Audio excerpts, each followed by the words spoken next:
माना जाता है कि हमारा छत्तीसगढ़ राम जी का नैनीहाल था। ठीक, तो जैसे ही हमारा राम जी का नैनीहाल था तो सीधा ये समझ जाइए कि राम जी की माता हमारे छत्तीसगढ़ से थी।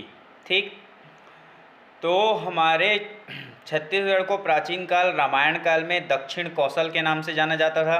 ठीक, और छत्तीसगढ़ के बस्तर को दंडकारण्य के नाम से जाना जाता था।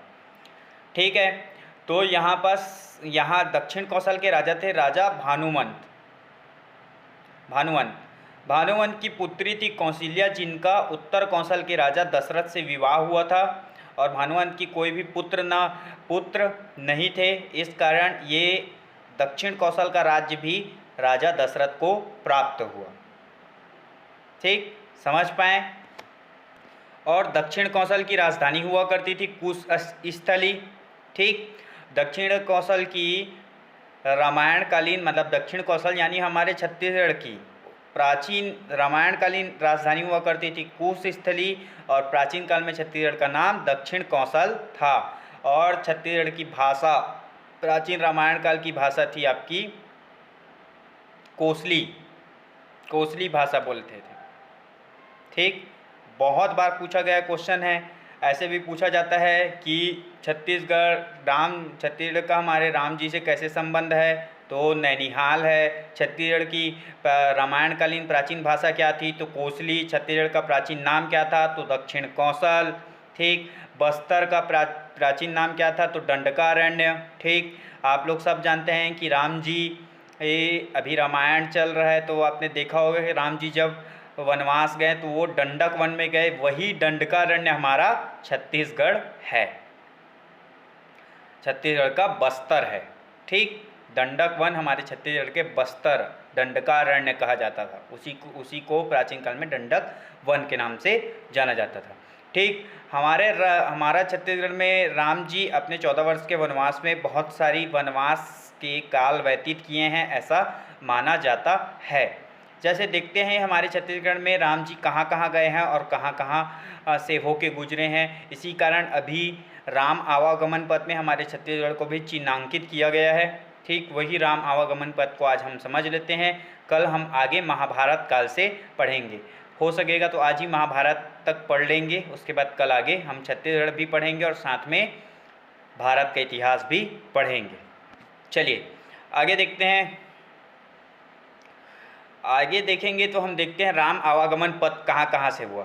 तो सबसे पहले हम सरगुजा संभाग में जाते हैं। सरगुजा संभाग में हमको मिलता है देवगढ़ की पहाड़ी। देवगढ़ की पहाड़ी को पहले किष्किंधा पर्वत के नाम से जाना जाता था।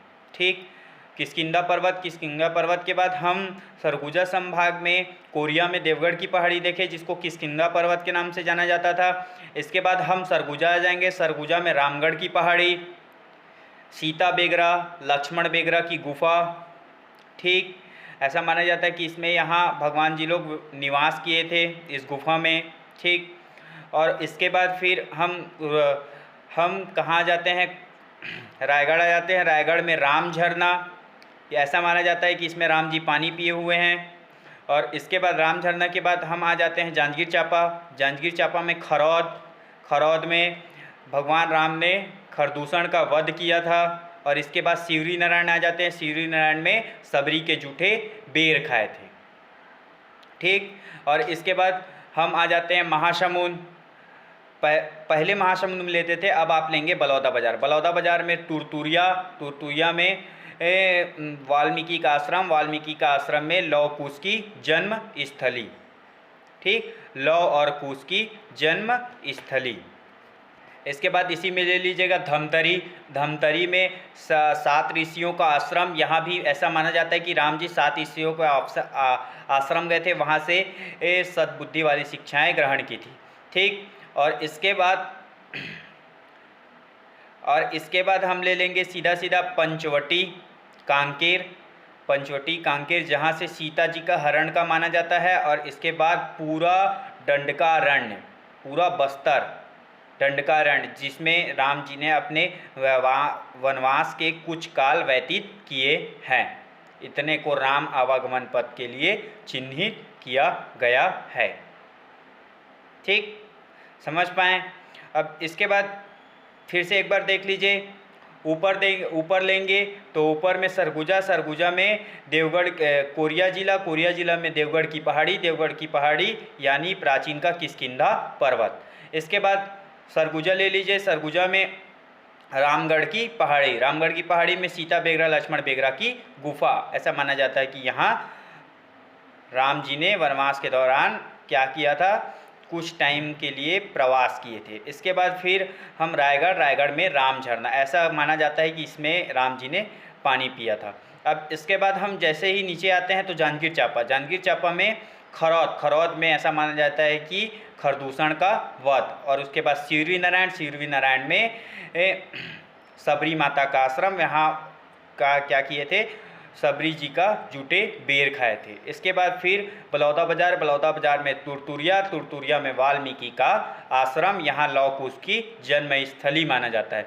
इसके बाद जैसे ही हम नीचे आएंगे तो सिहावा पर्वत में सप्त ऋषियों का आश्रम, यहाँ शिक्षाप्रद बातें ग्रहण किए थे ऋषियों से।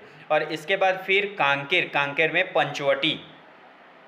पंचवटी में सीता माता का हरण माना जाता है। और इसके बाद पूरा डंडक प्रदेश यानी दंडकारण्य यानी कि पूरा बस्तर, यहाँ अपने वनवास के दौरान कुछ काल व्यतीत किए थे भगवान जी ने। और इसके बाद इतने में हमारा रामायण काल खत्म हो जाता है। इसके बाद अगर हम आगे देखें तो महाभारत काल में का अवशेष मिलता है हमारे छत्तीसगढ़ में कुछ जगहों पे। जैसे देखते हैं कि कौन कौन से जगहों पे प्राप्त होता। ठीक, महाभारत कालीन में देखते हैं कि हमारे छत्तीसगढ़ को प्राक कालांतर के नाम से जाना जाता था। और फिर से देखते हैं, महाभारत काल में हमारे छत्तीसगढ़ को प्राक कौशल के नाम से जाना जाता था। और जो प्राक कालांतर इससे पहले बोला था वो था बस्तर। महाभारत काल में बस्तर को प्राक कांतार या फिर कांतार के नाम से जाना जाता था।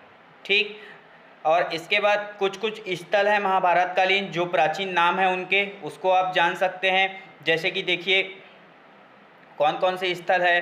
ठीक, तो यहाँ पास सिरपुर, सबसे पहले सिरपुर का प्राचीन नाम महाभारत कालीन नाम था चित्रांगतपुर।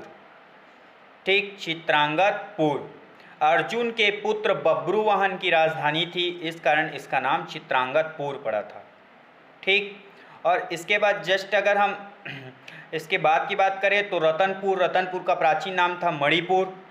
ठीक, मणिपुर राजा ताम्रध्वज की राजधानी थी। ठीक, और इसके बाद खल्लारी यानी खल्लवाटिका। ठीक, पांचों पांडवों को मारने के लिए लाक्षागृह का निर्माण किया था कौरवों ने, वही खल्लवाटिका खल्लारी है। ठीक, और यहीं पे इस भीम का पद चिन्ह मिला है, भीम खोज मिला है। ठीक, और इसके बाद गुंजी दमऊ दरहा। ठीक, गुंजी दमऊ दरहा ऋषभ देव का तीर्थ स्थल। ठीक, और इसके बाद आरंग का नाम प्राचीन नाम था भांडेर। ठीक, भांडेर राजा मोरध्वज की राजधानी, भांडेर आरंग महाभारत काल में भांडेर के नाम से जाना जाता था। एक बार और देख लीजिए, सिरपुर को चित्रांगतपुर। ठीक, अर्जुन के पुत्र बब्रुवाहन की राजधानी। और इसके बाद जस्ट देखेंगे नीचे आएंगे आप तो रतनपुर। ठीक, रतनपुर को मणिपुर। ठीक, राजा ताम्रध्वज की राजधानी। ठीक, इसके बाद फिर अगर खल्लारी खल्लवाटिका, पांडवों को मारने के लिए लाक्षागृह का निर्माण हुआ था, भीम के पद चिन्ह भीम खोज। ठीक, इसके बाद जस्ट नीचे गुंजी दमऊ दरहा। ठीक, ऋषभ देव का तीर्थ स्थल। ठीक, और इसके बाद जस्ट आएंगे तो आरंग का प्राचीन नाम था भांडेर। ठीक, राजा मोरध्वज की राजधानी। यहाँ से आपका छत्तीसगढ़ का प्राचीन इतिहास खत्म होता है। प्राचीन वंशों का इतिहास नहीं है, प्राचीन इतिहास, प्राचीन वंश अभी और आएंगे। ठीक, प्राचीन इतिहास अभी पूरा खत्म नहीं हुआ है, सिर्फ महाभारत और रामायण काल का इतिहास आज खत्म होता है। कल से हम वंशों का इतिहास देखेंगे, ये भी प्राचीन इतिहास का ही हिस्सा रहेगा, वंश का इतिहास। यहाँ से आज की क्लास मैं ख़त्म करता हूँ। Thank you. घर पे रहें, सुरक्षित रहें, स्वच्छ रहें और पढ़ते रहिए। धन्यवाद।